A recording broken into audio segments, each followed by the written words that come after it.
মেট্রোর পার্পল লাইনের কাজে কোনো বাধা থাকল না। কলকাতা হাইকোর্টের পরে সুপ্রিম কোর্টেও জয় পেল মেট্রো কর্তৃপক্ষ।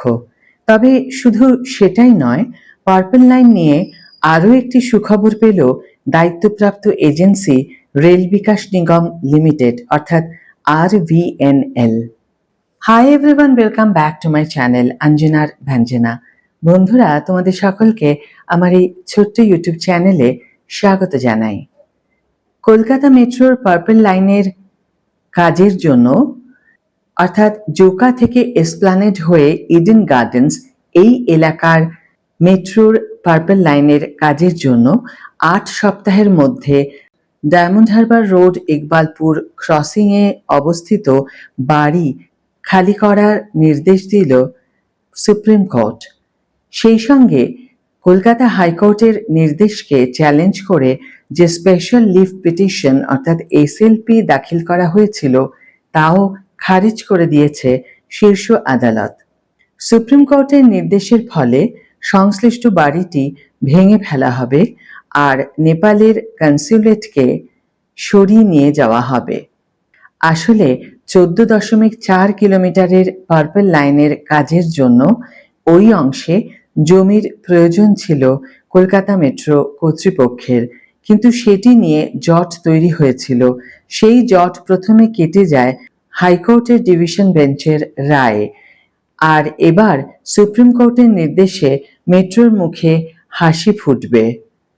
সুপ্রিম কোর্টের ডিভিশন বেঞ্চ জানিয়েছে, হাইকোর্ট যে নির্দেশ দিয়েছিল তাতে হস্তক্ষেপের কোনো কারণ দেখছে না শীর্ষ আদালত।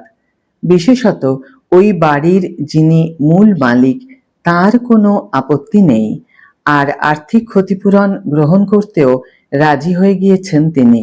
সেই পরিস্থিতিতে 8 সপ্তাহের মধ্যে ওই বাড়িটি খালি করার নির্দেশ দিয়েছে সুপ্রিম কোর্টের ডিভিশন বেঞ্চ।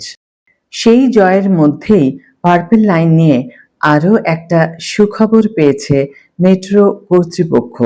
পার্পল লাইনকে ইডেন গার্ডেন্স পর্যন্ত এগিয়ে নিয়ে যাওয়ার যে পরিকল্পনা করা হয়েছে তাতে রাজভবনের লনের সামনে দিয়ে লাইন যাবে, মাটির নিচ দিয়েই যাবে লাইন। সেই সমীক্ষার জন্য রাজভবনের অনুমতি চেয়েছিল মেট্রো, আর তাতে অনুমোদন দিয়েছে রাজভবন।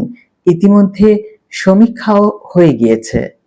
এমনিতেই পার্পল লাইনে জোকা থেকে মাঝেরহাট পর্যন্ত আপাতত বাণিজ্যিক পরিষেবা চালু আছে মেট্রোর।